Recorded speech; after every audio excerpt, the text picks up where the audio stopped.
네, 여러분 안녕하세요.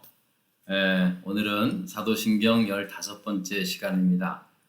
에, 오늘도 지난 시간에 이어서 성령을 믿사오며 라는 이 고백 기도문을 가지고 말씀을 나누려고 합니다.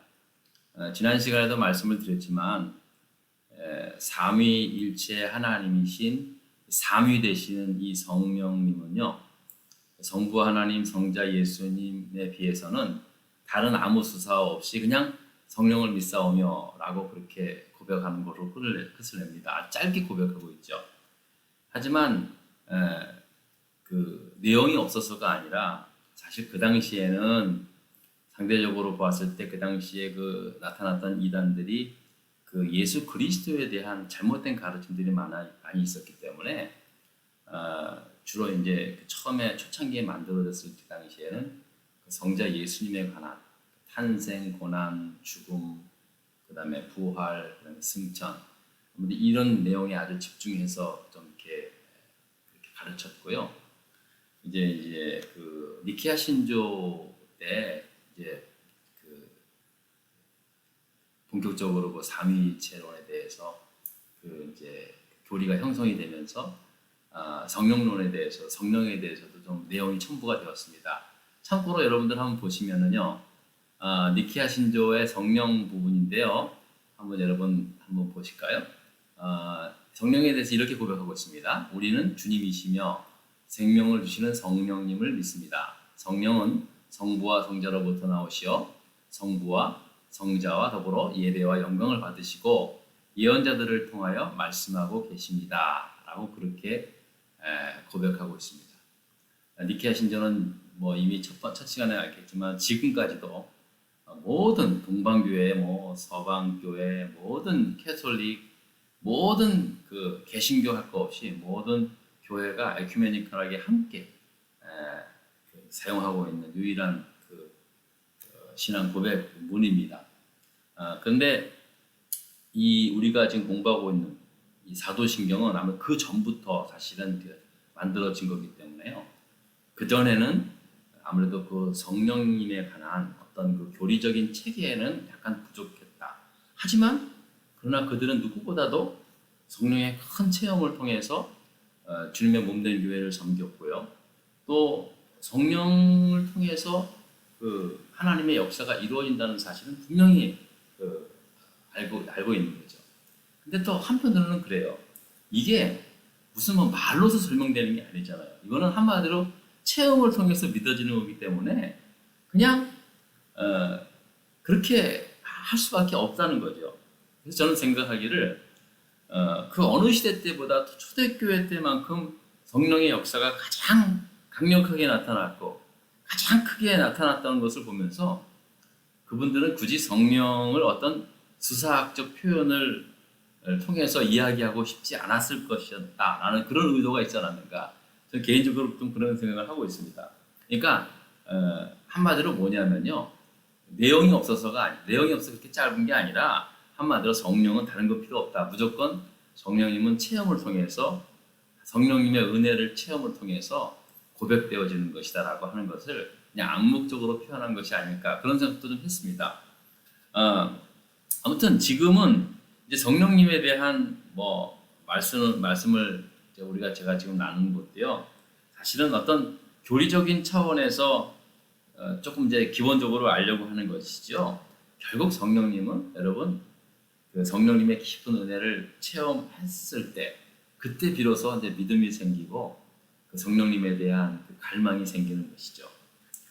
우리가 사람도요, 이렇게 서로 만나서 알아가는 과정에서 그 첫 번째 봤을 때 그 느꼈던 거, 알았던 거와 또 이제 계속해서 교제하면서 관계를 맺어가면서 그 사람을 알아간 후에의 그 느낌은 굉장히 많이 다를 때가 있지 않습니까? 첫인상은 굉장히 좀 싸나웠었는데 알면 알수록 굉장히 따뜻한 사람이구나, 그렇게 얘기하는 그 경우도 있고요. 또 어떤 때는 첫 번째 인상은 너무 좋았는데 알면 알수록 굉장히 아주 냉철하다, 이렇게 이야기들을 합니다. 그러니까 그 사람도요, 이렇게 인격과 인격으로 이렇게 만나게 되면서 비로소 그 사람의 어떤 그 내면이라든지 진정한 어떤 인간 관계가 이렇게 이제 형성이 되어 가듯이요. 우리가 하나님의 성령을 통해서 하나님의 성령을 경험함으로 말미암아 인격적으로 하나님을 만나고 하나님을 더 알아갈 수 있다는 거죠. 그러니까 성령님을 통하지 않고는요, 성령의 은혜를 경험하지 않고는요, 아무리 성경을 잘 알아도, 아무리 무슨 그 예수님의 어떤 그 신학적인 어떤 가르침을 다 알고 있다고 해도요, 사실은 하나님을 인격적으로 만나는 그런 경험이 없이는 하나님을 알지 못하는 거예요. 그래서 사실은 성령님이 우리가 사람을 인격과 인격으로 만나서 깊은 교제로 나아가듯이 성령님은 하나님을 알게 하는 하나님의 인격이다라고 그렇게 말씀을 드릴 수 있습니다. 우리가 보통 인격의 3요소를 지정의라고 얘기하지 않습니까? 의지, 그다음에 지성, 감성으로 얘기합니다. 그래서 이런 어떤 그 인격의 3요소를 통해서 그 사람의 어떤 그 인격을, 그 사람의 그 사람됨을 그렇게 경험해 가면서 알아가고 있지 않습니까? 마찬가지로 우리가 성령님을 통해서 성령님을 통해서 하나님을 닮아가는 거예요. 하나님의 성령님이 하나님의 인격과 같은 그런 것이기 때문에 우리가 성령님을 경험하고 성령님을 통해서 하나님을 점점점 알아가고 또 나중에는 닮아가는 그러한 삶을 살 수 있다는 것입니다.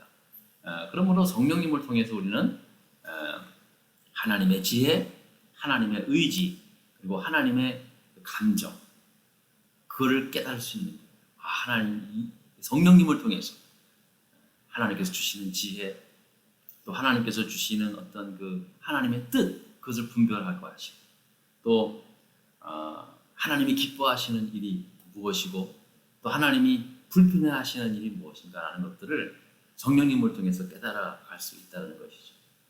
그러므로 우리가 성령을 경험한다는 건요, 절대로 지성만 가지고는 안 된다는 거예요. 이게 배워서 이게 알아가는 게 절대 아닙니다. 물론 기본적으로는 우리가 배워야죠. 하지만 이게 배워서 알아가는 것도 아니고, 또 우리가 강한 의지가 있다고 해서 성령을 경험하는 건 아닙니다. 내 의지로 성령님을 만날 수 있다라고 생각하는 생각은 굉장히 위험할 수가 있습니다. 중요한 건 그저 내 인격 그대로 성령님을 만나고 경험하는 겁니다. 그래야 성령께서 내 마음을 움직이시고 은혜를 주시는 것들을 경험할 수 있다는 것입니다. 자, 그러면 나는 지금 성령님을 믿고 있는가? 나는 성령님을 경험했는가? 라는 생각을 좀 하게 됩니다. 어떤 사람은 성령을 경험할 때, 체험할 때 방언도 하고 각종 은사도 경험을 한다던데, 나는 한 번도 그런 경험이 없으니까 나는 아직도 성령님을 잘 모르는 건가? 라는 생각을 하게 됩니다. 근데 여러분, 누구든지요, 예수 그리스도가 나를 죄에서 구원해 주셨고 또 영원한 생명을 주신 나의 주님이시다 라고 그렇게 믿고 고백할 수 있는 분이라면요, 즉 사도신경을 내가 정말로 믿음으로 고백할 수 있는 사람이라면요, 비록 내가 사람들이 말하는 방언의 은사라든지 그런 은사 경험을 할 수 없더라도 우리는 성령님과 함께 하는 삶을 살고 있다는 사실입니다. 이건 제 말이 아니에요. 제 말이 아니라 바로 성경에 나온 말씀인데요. 우리 다 같이 한번 읽어볼까요? 고린도전서 12장 3절의 말씀입니다. 우리 다 같이 한번 읽어보겠습니다. 시작. 그러므로 내가 너희에게 알리노니 하나님의 영으로 말하는 자는 누구든지 예수를 저주할 자라 하지 아니하고, 또 성령으로 아니하고는 누구든지 예수를 주시라 할 수 없느니라 라고 말씀하고 있습니다.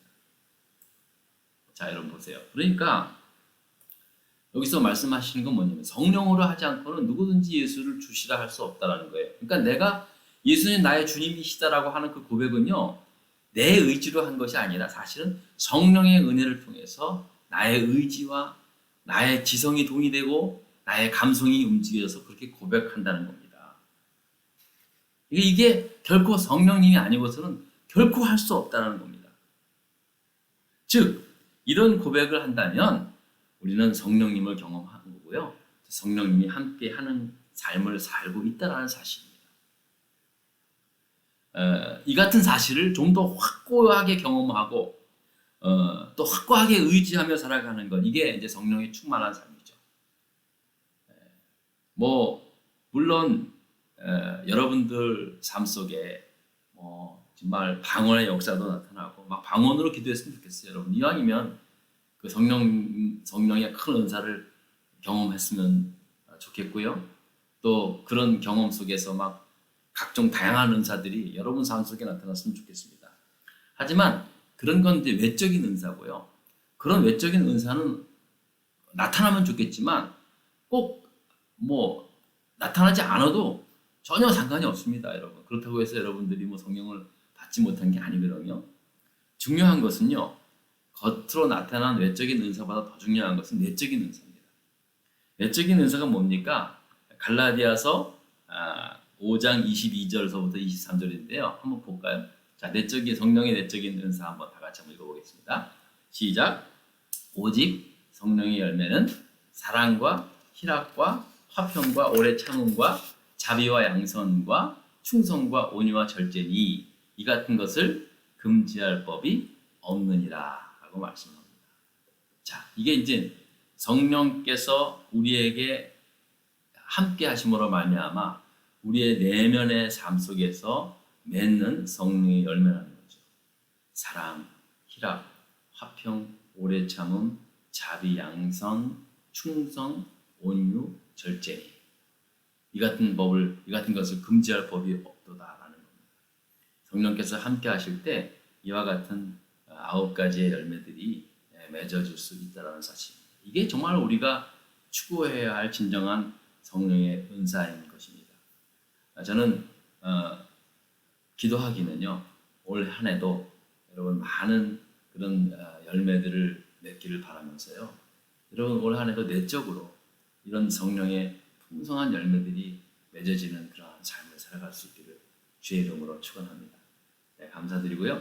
또 다음 시간에 또 계속 이어서 하도록 하겠습니다. 여러분들 건강하시고 또 다음 시간에 뵙겠습니다. 감사합니다.